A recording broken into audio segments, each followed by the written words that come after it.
রিয়াজ, আপনি গত কয়েকদিন যাবতই এখানে রয়েছেন এবং একদম কোমর থেকে বুক সমান পানি। এই যে দুর্গত এলাকাগুলো আছে, এখানকার মানুষ আসলে কিভাবে দিন পার করছে? কারণ পানিবন্দী অবস্থা এবং ঠিকঠাক মতো ত্রাণ সহায়তা পৌঁছাচ্ছে না, তারা থাকছেন কিভাবে?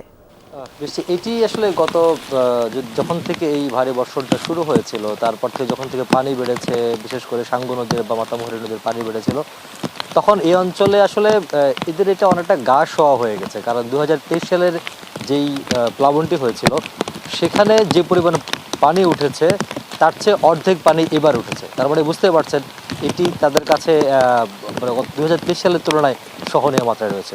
তবে আমি এখন আপনি যে বিষয়ে জানতে চাচ্ছেন সেটা আমি বলছি। তবে তার আগে এখন যে স্বস্তির কথাটি বলতে চাই সেটি হচ্ছে পানি নামছে। এবং আপনি যদি দেখেন যে স্রোত একদিক থেকে আরেক দিকে যে স্রোতগুলো পানি, আমি মূলত এটি দেখানোর জন্য এসেছিলাম এই জায়গাটাতে। এটি কেউচিয়া ইউনিয়নের মধ্যে পড়েছে, সাতকানিয়ার।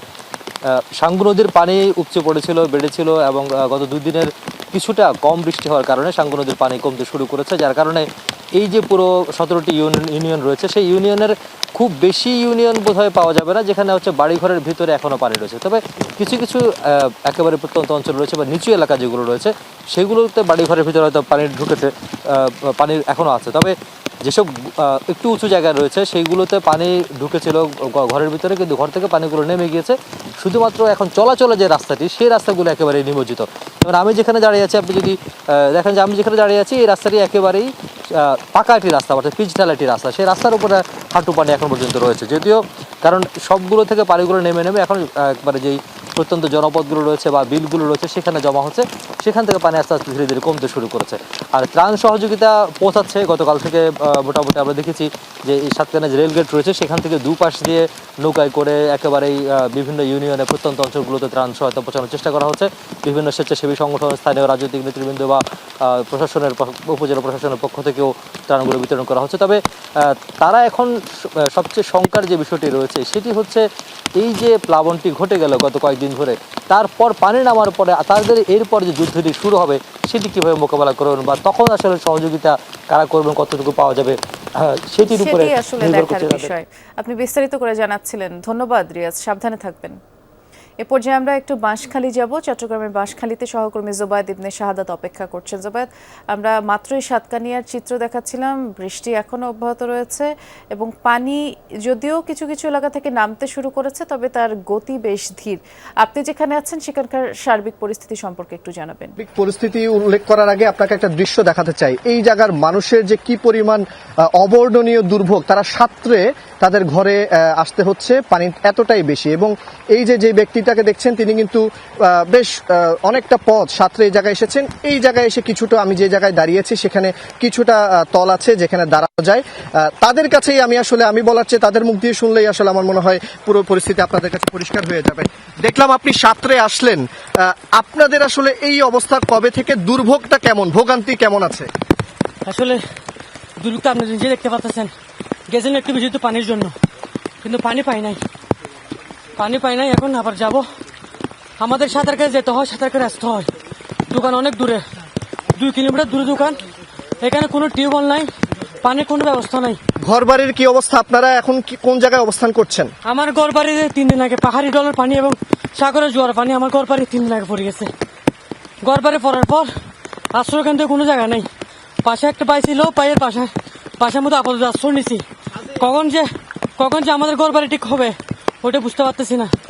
ঘরে একটা ইট পর্যন্ত বাকি নেই, মাটির ইট।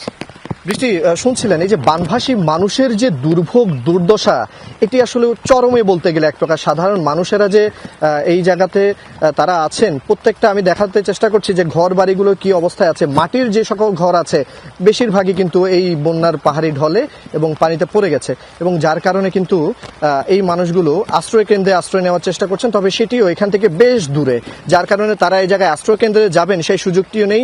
মহিলা বাচ্চা নিয়ে তারা এক প্রকার কোনো রকম আটোসাটো হয়ে যে জায়গায় একটু বৃষ্টি থেকে বাঁচা যায় সেই উপায়ে তারা কিন্তু এই জায়গায় অবস্থান করছেন। এবং এই চিত্র বাঁশখালীর প্রায় বেশিরভাগ ইউনিয়নের, প্রতিটি ইউনিয়নে কিন্তু এইরকম বানভাসী মানুষের দুর্ভোগ দুর্দশা, এবং সেই দুর্ভোগ দুর্দশার পরে তারা যে একটু বিশুদ্ধ পানি পাবেন বা ত্রাণ সহযোগিতা পাবেন, তাদের সাথে কথা বলে জানতে পেরেছি এমন কোনো কিছুই তারা পাননি, এবং তারা বলছেন কেউ খোঁজ খবর নিতে আসেনি। তারা যে একটু পানির জন্য যাবেন সেটির জন্য প্রায় 2 মাইল দূরে তাদের যেতে হচ্ছে।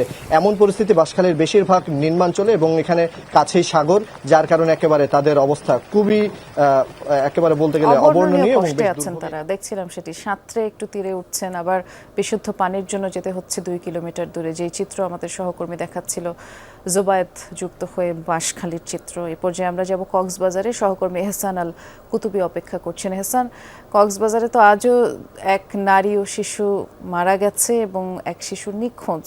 প্লাবিত এলাকার পরিস্থিতি আসলে মুখে বলে বর্ণনা করার মতো না। আবহাওয়ারও কোনো পরিবর্তন হচ্ছে না। সব মিলিয়ে বানভাসী মানুষ কেমন আছে? বানবাসী মানুষ ভালো নেই, তাদের চোখে ঘুম নেই, পেটে খাবার নেই, খুব কষ্টে আছে।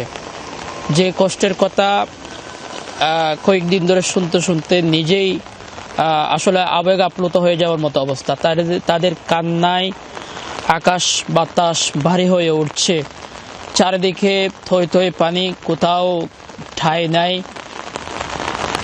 তারা যে কোথাও গিয়ে 2 মুঠো ভাতের ব্যবস্থা করবে সেই পরিস্থিতিও নাই। আমি যে এলাকায় আছি এই মুহূর্তে, এটি হচ্ছে পেকুয়ার নন্দীর পাড়া এলাকা। এখানে হচ্ছে আমরা যতদূর চোখ আমাদের যাচ্ছে, যতদূর দেখছি পানিবন্দী মানুষ, চারিদিকে পানি, মাঝখানে ঘরগুলো দেখে মনে হচ্ছে অনেকটা দ্বীপ এলাকা। এই অবস্থার মধ্যে সবচেয়ে বেশি কষ্ট আসে হচ্ছে এই বানবাসী মানুষগুলোর মধ্যে সবচেয়ে বেশি কষ্ট আসা হচ্ছে যারা নিম্নবিত্ত এবং মধ্যবিত্ত। নিম্নবিত্তরা হয়তো বিভিন্ন জায়গায় যাচ্ছে, ত্রাণ নিচ্ছে, তারা মধ্যবিত্ত কাউকে বলতেই পারছে না, বুবা কান্না চলছে এক প্রকার। এই অবস্থার মধ্যে ত্রাণ তৎপরতাও যা চলছে, বিশেষ করে সরকারিভাবে ত্রাণ তৎপরতাও যা চলছে সেটি তো আছেই, এবং পাশাপাশি বিভিন্ন স্বেচ্ছাসেবী সংগঠন,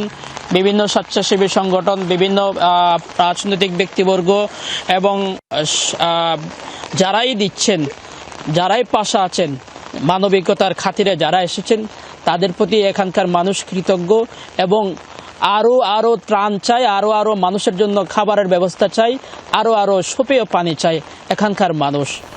বৃষ্টি শুনছিলাম আপনার মাধ্যমে। ধন্যবাদ এহসান।